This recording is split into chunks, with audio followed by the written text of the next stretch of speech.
It's shoe locust.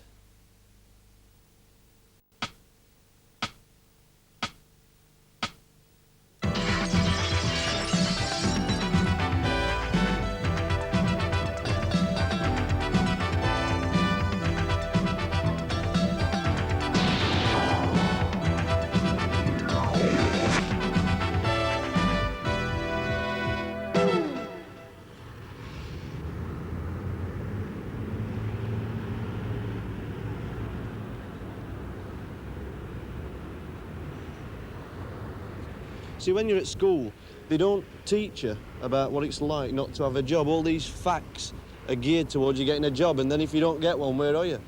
It's like they give these ridiculous books like The Lion, the Witch and the Wardrobe. I read that, ran home from school, ran upstairs, kicking hell out at back at Wardrobe, trying to get to Narnia.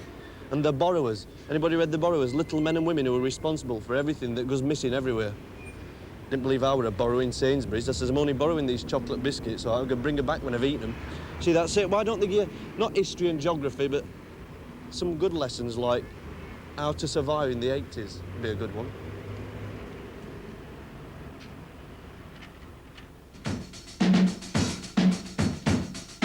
At the end of 1984, there were over 200,000 unemployed 16 and 17-year-olds claiming social security. 22-year-old Nick Holmes and 23-year-old Simon Lacey have both been living on the dole for well over a year. For them, unemployment has become a way of life. This film is not only about how they manage their lives, it's also about how to cope with being unemployed. Been on the dole for about 4 years. How do I feel about it? Well, it's my life now. I'm not very happy about it, but it's how it is at the moment, you know. I just have to get on with it. Being on the dole, you know, there's sort of good sides to it and bad sides.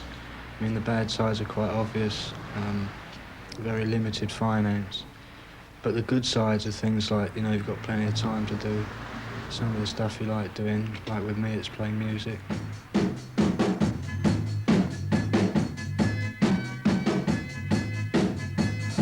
You know, you've got a lot of time to go out and explore and check things out and find new interests. You know, but then getting back to the blacker side, if you're not careful, you can sort of misuse that time and spend hours and hours just sitting about waiting for, I don't know, some sort of, probably a cheque to fall through the door would probably do it. But I mean, you can sit around for hours and hours and hours just looking at the walls and just feeling sorry for yourself and stuff like that, you know, and I do a fair bit of that as well.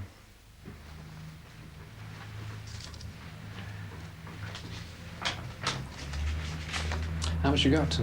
What would happen if it didn't come? Got £53.60. What would happen if it didn't come? I'll be lost. I mean, don't even bear thinking about, does it? That's my life, my livelihood. If it doesn't come, that's the end of my livelihood. I could see that it could be emotionally or socially depressing, but I've never considered it that. I mean, you can see how much money you're getting each 2 weeks, so all you've got to do is just make that go round and enjoy that amount. I mean, it's not nothing, it's not a lot of the thing. It's all a question of using your time properly, I think, and making the most out of what there is, which there is plenty of.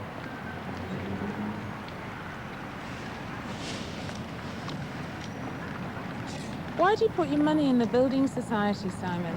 I put my money in the Building Society because I decide when I get my gyro, I take out how much I need for about 3 days. And as long as I put it in there, it means I've got to come down and take any more out I need. Therefore, it tends to last the 2 weeks easier than if I just had it at home. Well, £3 a day, I mean, as you know as well as me, you go into a shop and you buy one item, and you're spending £1, or you're pulling £1 out and getting some small change from that. So that means you can only sort of do that 3 times. And a packet of cigarettes is like £1.30, £1.25, you know. So, you know, it's pretty restricting. I guess you're supposed to think about it and sort of budget it all out and, you know, be sensible about it, but it's just too difficult to do that, really. I mean, it's a lot easier to just sort of go and spend it until it runs out, and then when it runs out, worry about it. When you've left school, you can sign on at the end of the holidays. So if you leave at summer, go down the dole the first Monday in September. And if you leave at Easter, you only have to wait to the first Monday after the Easter holidays. Get a card from the careers office to take down the dole. That's the unemployment benefit office. You go to the right office for your surname. And you hand over your card and you say you want to make a fresh claim. You fill in a form that says you'll take any job that you can do. And then you say you want to claim supplementary benefit. The Social Security, I've got my own notions of how they deal and how to deal with them, which is basically just hustle and hustle and hustle and be a pain in the neck. But I mean, half the time you don't even know what you're after. You don't know what you're entitled to.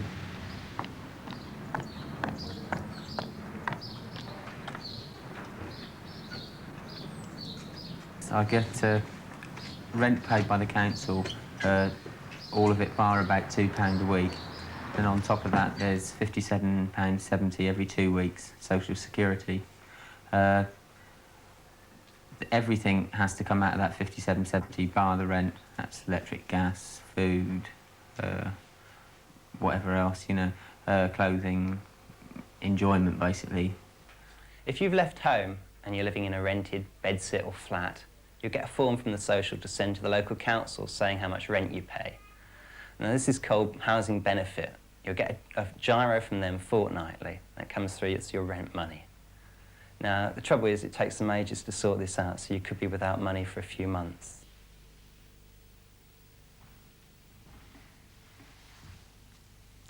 Oh, pretty little gyro, I love you. And my pretty little gyro loves me too. Near, far, wherever you are on your gyro, you depend. Oh, my pretty little gyro, my fine four-figured friend, 45 quid. Oh, my pretty little gyro, my fine four-figured. Oh, pretty little gyro, fine four-figured, pretty little gyro.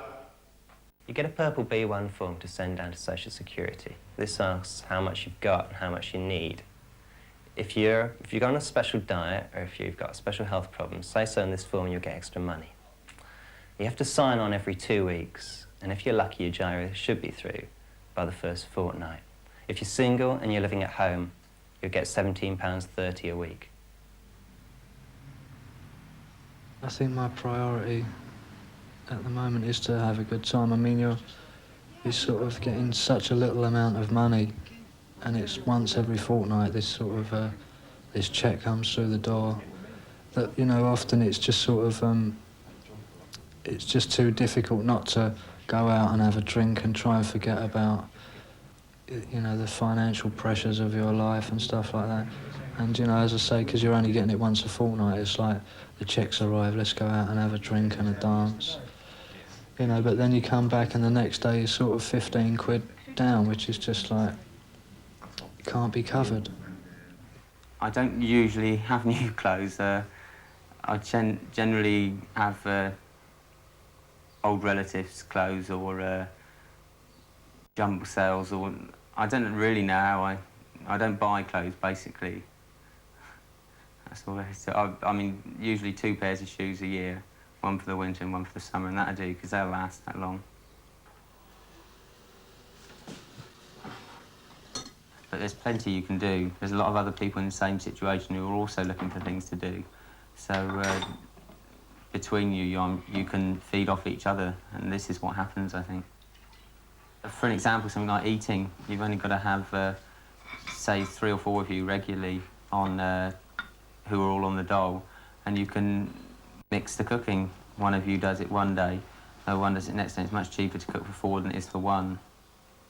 That's just one example. Also, I mean, people get gyros at different times. If I get one week and somebody else gets one next week, should I just for some reason be short, then I can borrow from him, so I get my gyro, and likewise he can do the same. So you can sort of support each other.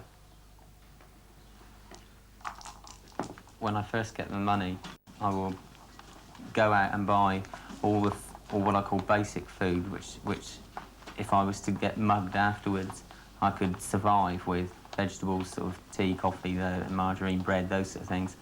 By that, I mean, it usually comes back just under £10, something like that. Also things like toilet rolls and washing stuff. Then leave enough out for, say, about 3 days, and then put the rest into a building society. We have a sort of communal kitty, which we all make contributions to for things like food and stuff that needs buying around the house, like toiletries, soap and toothpaste. And we sort of do a weekly shop. We all eat vegetarian as well. We don't eat meat. We find it a lot cheaper among, you know, a million other reasons. But we find it is a lot cheaper to not eat meat. We just, you know, we're experimenting all the time. We've just started buying stuff in bulk, direct from wholesalers. And, you know, there's quite a significant saving in doing it that way. It just means a big initial outlay. But between 5, in fact, we've got 2 houses involved, so there are perhaps 10 people. And so, you know, that sort of cut the cost down, you know, to a realistic figure for each of us to pay. You know, we have to pay it. You know, we're committed to it. It's a financial commitment. I mean, sometimes it's easy when your cheque first arrives to pay your whack then, but then often your money's run out by the time it's next time to do it.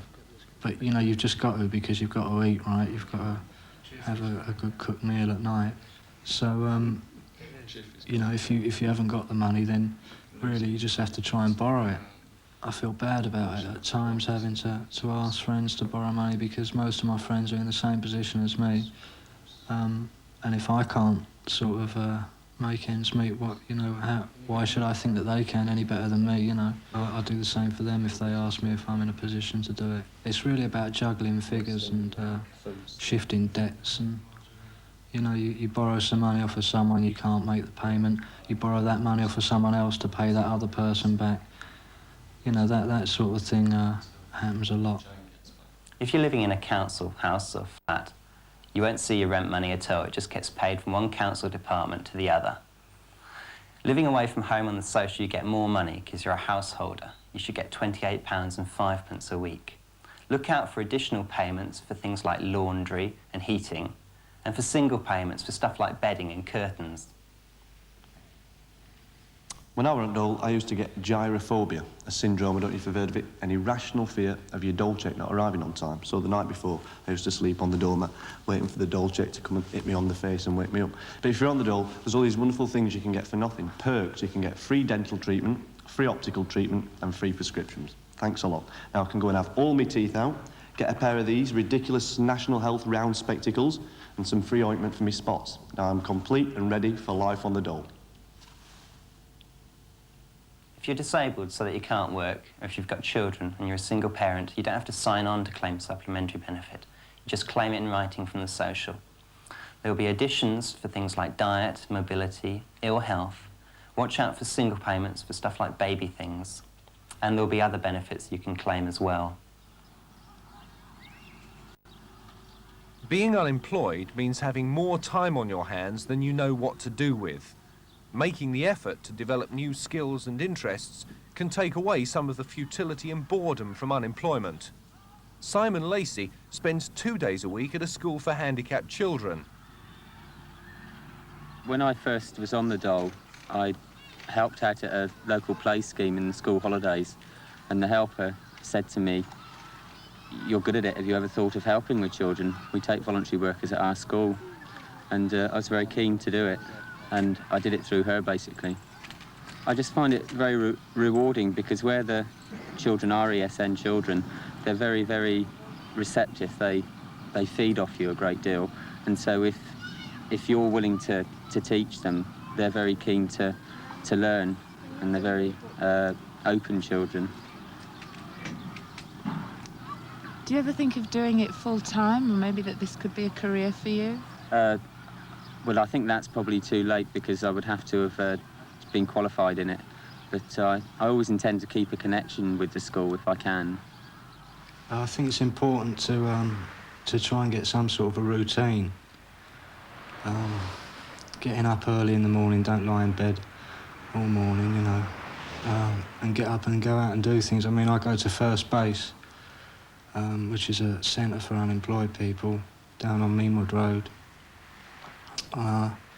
where they offer all sorts of facilities for young unemployed people, like photography, which is one of the things that I'm interested in, pottery, woodwork, there's a music room, video, all sorts of things. You know, if you can sort of seek these places out, you know, they are around, and use them. And I met this person that offered me the chance of learning how to use microcomputers, etc. I met him at philosophy, and he said to me, do you want to come in and learn this sort of thing? And I said at the time, well, I don't know if I could really, you know, because it's not my thing at all. And he said, well, it's up to you. Before I did it, I'd always tended to reject computers. I didn't like the idea of them, very impersonal and that sort of thing. But I think you've got to realise that they're here to stay, and any sort of knowledge of them or knowledge of how to use them, it's got to be help. It can't be a hindrance anyway. So on applications, forms for jobs or anything like that, it's going to be to my advantage, I think. I mean, photography, I never knew I'd be into photography until I tried it. And I think if I was holding down a job, I wouldn't have got that chance to try it so easily, you know. So there are lots of things for you to do out there. Drumming is my thing, my particular thing. I gave up drumming for a while. Just there's a sort of certain amount of a financial commitment to drumming. I mean, you have to replace heads and buy sticks and things like that. And being on the dole, it's, you know, I didn't really have enough money. So I kind of gave up and sold my drums. But then discovered this place, First Base, after not playing for about a year. And they had a drum kit and I started using it and just getting right back into drumming again. Oh, I love it, I enjoy drumming. I think it's really expressive.